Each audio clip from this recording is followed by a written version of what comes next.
Hi everyone, simple ಆದರೆ ಅಷ್ಟೇ ರುಚಿಯಾದಂಥ ಸೋರೆಕಾಯಿ ಕಡಲೆಬೇಳೆ ಕೂಟು ಹೇಗೆ ಮಾಡೋದು ಅಂತ ತೋರಿಸ್ಕೊಡ್ತಾ ಇದ್ದೀನಿ.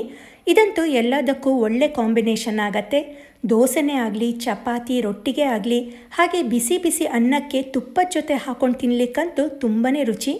ಇದರಲ್ಲಿ ಮಸಾಲೆನೂ ಕೂಡ ತುಂಬ ಮೈಲ್ಡಾಗಿ ಇರುತ್ತೆ. ಜಾಸ್ತಿ ಇಂಗ್ರೀಡಿಯೆಂಟ್ಸ್ಗಳೇನೂ ಬೇಕಾಗಲ್ಲ. ತುಂಬ ಸಿಂಪಲ್ಲಾಗಿ ದಿಢೀರಾಗಿ ಮಾಡ್ಕೊಳ್ಬೋದು. ಖಂಡಿತ ಒಂದ್ಸಲಿ ಟ್ರೈ ಮಾಡಲೇಬೇಕಾದ ಒಂದು ರೆಸಿಪಿ ಇದು. ಈ ಸೋರೆಕಾಯಿ ಕಡಲೆಬೇಳೆ ಕೂಟು ಮಾಡಲಿಕ್ಕೆ ಎಳೆದಾದ ಒಂದು ಸೋರೆಕಾಯಿನ ತೊಗೊಂಡಿದ್ದೀನಿ. ಇದು ಎಳೆದಾದ್ರಿಂದ ನಾನು ಇದ್ರದ್ದು ಸಿಪ್ಪೆ ಆಗಲಿ ಒಳಗಿನ ತಿರುಳಾಗಲಿ ತೆಗಿತಾ ಇಲ್ಲ. ಸೋರೆಕಾಯಿ ಬಲ್ತಿದ್ರೆ ಮೇಲ್ಗಡೆ ಸಿಪ್ಪೆ ಮತ್ತು ಒಳಗಿನ ತಿರುಳನ್ನು ತೆಗಿಬೇಕಾಗತ್ತೆ. ಇದನ್ನು ತುಂಬ ದೊಡ್ಡದಾಗೂ ಅಲ್ಲದೆ ಚಿಕ್ಕದಾಗೂ ಅಲ್ಲದೆ ಈ ರೀತಿ ಮೀಡಿಯಮ್ ಸೈಜ್ನಲ್ಲಿ ಕಟ್ ಮಾಡಿ ಇಟ್ಕೊಳ್ಬೇಕು. ಹಾಗೆ 1 ಕಪ್ಪಷ್ಟು ಕಡಲೆಬೇಳೆನ 4 ಗಂಟೆ ಮುಂಚೆನೇ ನೆನೆಸಿ ಇಟ್ಕೊಂಡಿದ್ದೀನಿ. ಕಡಲೆಬೇಳೆನ ಚೆನ್ನಾಗಿ ನೆನೆಸಿದಷ್ಟು ಬೇಳೆನ ಬೇಯಿಸ್ಕೊಂಡಾಗ ಸಾಫ್ಟಾಗಿ ಬೆಂದಿರುತ್ತೆ. ಈ ಸೋರೆಕಾಯಿಗೆ ನೆನೆಸಿರೋ ಕಡಲೆಬೇಳೆ ಒಳ್ಳೆ ಕಾಂಬಿನೇಷನ್. ಈಗ ಕಡಲೆಬೇಳೆದು ನೀರನ್ನೆಲ್ಲ ಬಸ್ತು ಒಂದು ಕುಕ್ಕರ್ಗೆ ಹಾಕ್ಕೊಂಡಿದ್ದೀನಿ.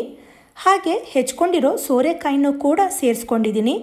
ಇದ್ರ ಜೊತೆಗೆ ಕಾಯಿಗೆ ಹಿಡಿಯೋಷ್ಟು ಉಪ್ಪು, ಸ್ವಲ್ಪ ಅರಿಶಿಣ ಮತ್ತು ಕಾಯಿ ಮುಳುಗೋಷ್ಟು ಮಾತ್ರ ನೀರನ್ನು ಹಾಕ್ಕೊಳ್ಳಿ.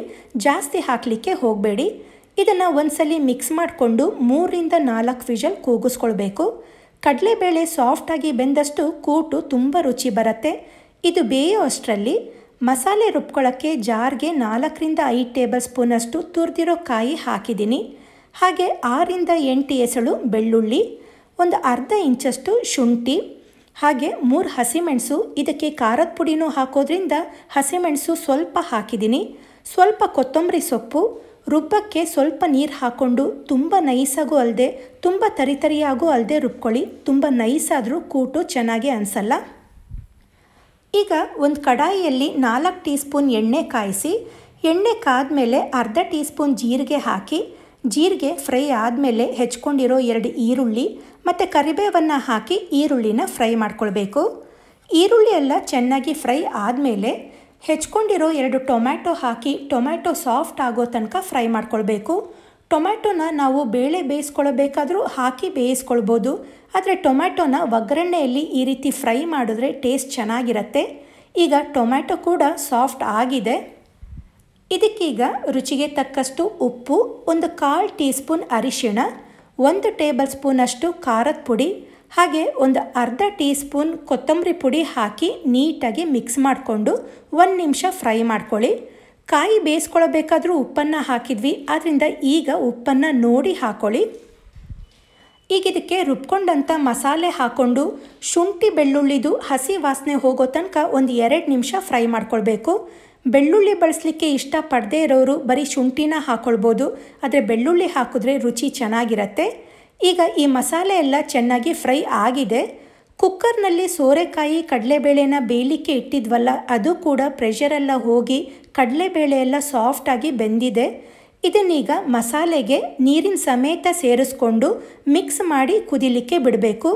ಇದನ್ನು ನಾವು ನೀರಿನ ಸಮೇತ ಹಾಕೋದ್ರಿಂದ ಕಾಯಿ ಬೇಯಿಸ್ಕೊಳ್ಬೇಕಾದ್ರೆ ನೀರನ್ನು ಜಾಸ್ತಿ ಹಾಕ್ಕೊಳ್ಬಾರ್ದು. ಈ ಕೂಟಿಗೆ ನೀರು ಸ್ವಲ್ಪ ಜಾಸ್ತಿ ಆದರೂ ನೀರು ಅನಿಸುತ್ತೆ. ಆದ್ದರಿಂದ ನೀರನ್ನು ನೋಡಿಬಿಟ್ಟು ಹಾಕ್ಕೊಳ್ಳಿ. ಈಗ ಬೇಳೆಕಾಯಿಗೆ ಮಸಾಲೆ ಚೆನ್ನಾಗಿ ಹೊಂದ್ಕೊಳ್ಳೋ ತನಕ ಒಂದು 8ರಿಂದ 10 ನಿಮಿಷ ಲಿಡ್ ಕ್ಲೋಸ್ ಮಾಡಿ ಕುದಿಲಿಕ್ಕೆ ಬಿಡೋಣ. ಒಂದು 10 ನಿಮಿಷ ಆಗಿದೆ. ಕೂಟು ಚೆನ್ನಾಗಿ ಕುದ್ದಿದೆ. ಕೊನೆಯದಾಗಿ ಹೆಚ್ಕೊಂಡಿರೋ ಕೊತ್ತಂಬರಿ ಸೊಪ್ಪನ್ನು ಹಾಕಿ ಮಿಕ್ಸ್ ಮಾಡ್ಕೊಳ್ಬೇಕು.